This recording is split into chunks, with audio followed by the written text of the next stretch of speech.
سلام بچه‌ها، حالتون چطوره؟ ماشینا رو دیدم داشت میرفت مسافرت، هوس کردم. بعد یه لحظه به این فکر افتادم که اصلا الان چند سال دیگه با ماشین مسافرت نرفتیم. منم دسته جمعی پارسال بهار که مثلا هممون باشیم، همه اعضای خانواده باشن. الان مسافرتمون شده یا زنونه بریم مسافرت یا با کسی بریم مسافرت، اما هر همه اعضای خانواده نیستن. بگم از اتفاقی که پیروز توی مغز من افتاد که نمیدونم چرا. از محل کار اومدم خونه و همه چی خوب بود تا ساعتهای 7-8. دفعه شروع شد نشخوار فکری در مورد یه اتفاقی که همون روز افتاده بود. شبیه قضیه گوله برفی شد، کم بود زیاد شد انقدری شد که بچه‌ها مختل کرد مغز منو. یعنی من که داشتم به یه کارم میرسیدم، باید یه موضوع رو میخوندم، یه مطلبی باید میخوندم حتما، چون جمعه از بابتش امتحان داریم. بودن 85-6 صفحه است. نمیگم خیلی زیاده، نمیگم باید حفظ کنیم، اما هرچیه باید ریزشو بدونم. گفتم اول که اومدم خونه استراحت کنم، بعد بشینم این درس رو بخونم.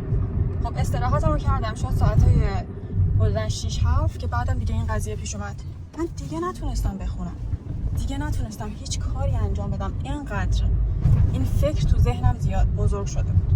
حالا هرچی هم تلاش میکنم که این فکر رو نادیده بگیرم، بنویسم، هر کاری کردم نتونستم. یعنی نتونستم بنویسم و شاید اگر شروع میکردم نوشتنو هرچی بعد از نیم ساعت 40 دقیقه تموم میشد یا کم میشد و اجازه میداد بتونم از ذره از مغزم استفاده کنم برای باقی کارا. اما این کارم حتی نتونستم شروع کنم.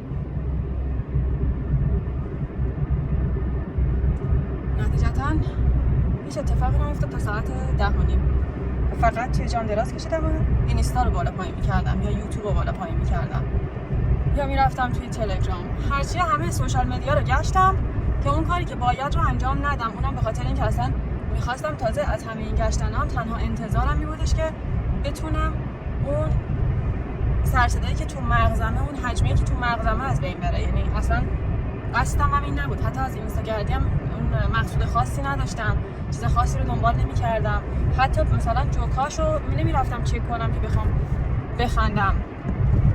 تنها کاری که داشتم داشتم مغزمو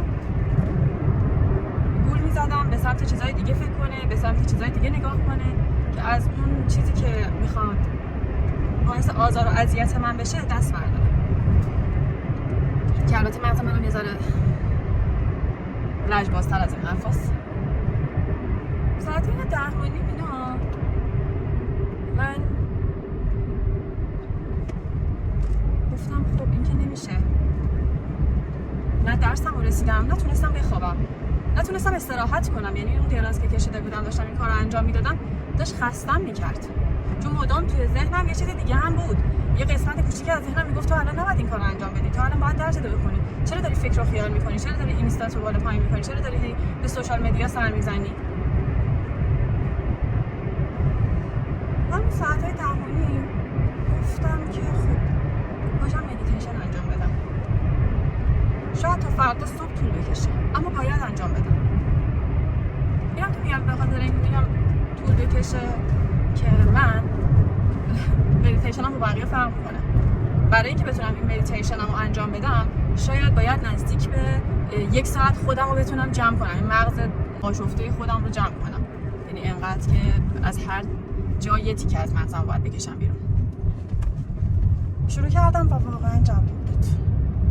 حین اینکه داشتم خودم رو آماده می‌کردم، داشتم خودم رو قانع می‌کردم برای اینکه بخوام مدیتیشن انجام بدم، برای اینکه به خودم بگم باید فکرتو جمع کنی، تمرکزتو بذاری روی نفس تنفس کردنتو آرام‌تر کنی و هی فکرهای مختلفی من میگفتم اینو بعداً این اصلا به درد نمیخوره بخوای بهش فکر کنی و این کارا رو داشتم انجام میدادم.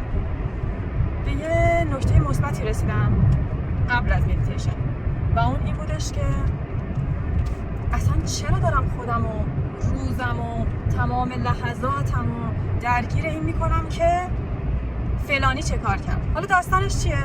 من روزش یکی از همکارام اصلا خورد کرد سر این موضوع که یه مشتری الکی فرستاد سمت من. بعد که این مشتری فرستاد، این مشتری با من بحثش شد، چالش پیدا کردیم با مشتری. بعدم گفتم که خب چرا این کارو کرده این طرف؟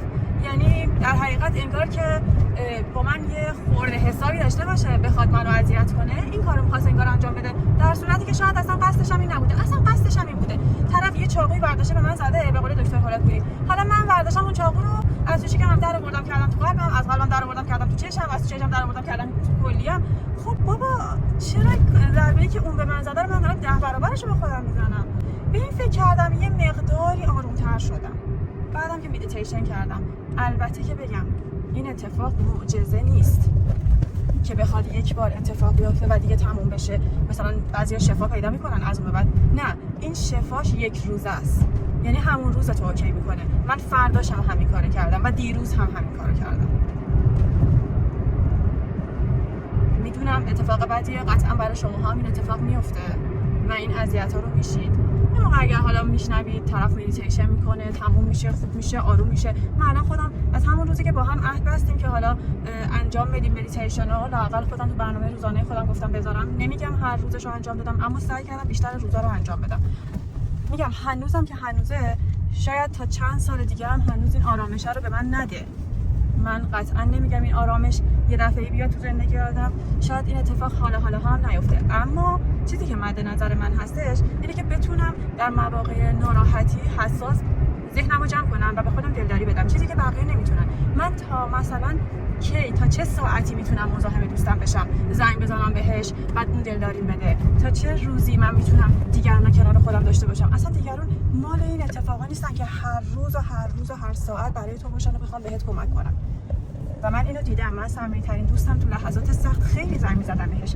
البته که واقعا زیاد به اون زنگ می‌زدم، یه جورایی دهنشو سرویس کرده بودم. شاید هر روز زنگ می‌زدم و از اون مشکلاتی که داشتم اون دوره خیلی بد بهش میگفتم و اونم حالا یا راهکار میداد یا گوش میداد. اما از جایی به بعد دیگه برید، دیگه خسته شد از دست من، از دست اون مشکلاتی که دارم. و مشکلات منم هر روز عین روز قبلش تکرار میشد. آخه فرقی نمی‌کرد.